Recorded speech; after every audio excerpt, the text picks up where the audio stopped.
Hi, today is May 4th, 2025, and here are my poems for the day. The first one is poem number 686 for the year, Our Host. On a Sunday morning like this one 40 years ago, I'd wake up knowing where I was going that evening, ABC No Rio. I'd see friends and fellow performers and the host of the Wide Open Cabaret, Matthew Courtney. He created a beautiful space for us all, and we flocked to it. I often spent much of the week thinking about what Sunday night's performance would be, and I wasn't the only one. I saw so many incredible performances, bracketed by the most wonderful host I have ever known. And Ed Sullivan of the Lower East Side, if it doesn't diminish him to call him that. He was our host, and his generosity and his beautiful soul helped make me what I am, helped make many of us who we are. Poem number 687, Always. Matthew always made us feel welcome. He always made us feel like honored guests.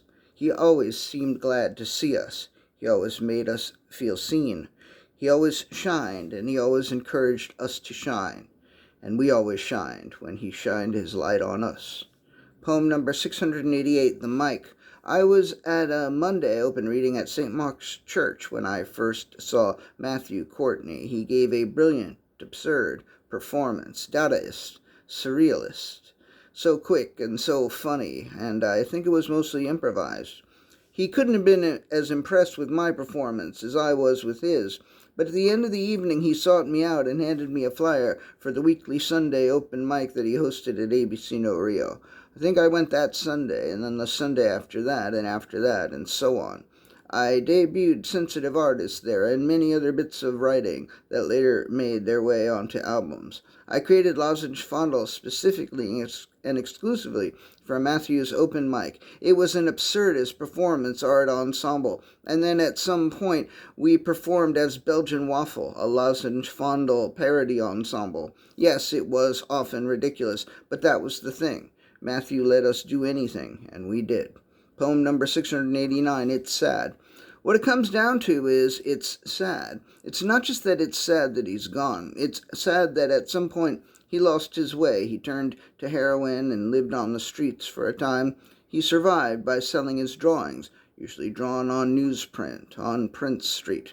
Some of the sweetness had left him by then, replaced by desperation, but the love in his eyes was still there.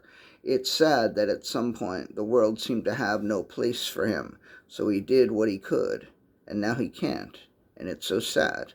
Poem number 690, Gone.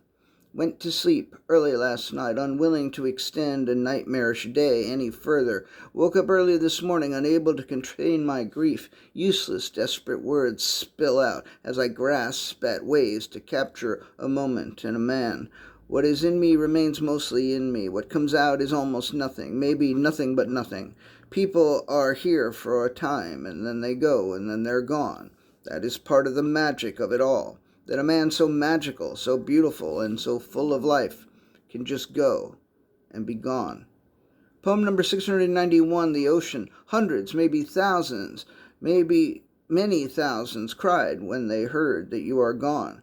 Their tears are an ocean of grief to swim in, to get lost in, to further drown our sorrows in, to live out our tomorrows in. We carry you with us, we hold you in our hearts, and sometimes we pass on bits of you to others. That's how life works. That's how consciousness works. That's how memory works. That's how you will continue to work in us and through us forever and ever. And the last poem of the day, poem number 692, Communion.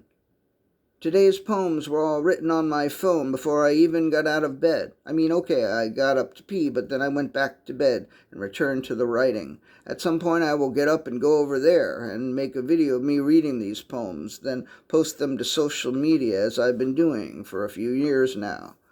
This is my practice now, daily poems, posted daily. I suppose it's a way of communing. I suppose it's a form of communion. It's a joy to be able to do this, but what a joy it would be if I could go to No Rio tonight, like those Sundays of old, and see Matthew again, and be with Matthew again, and read some new poems, and truly commune. All right, that's it. Thank you.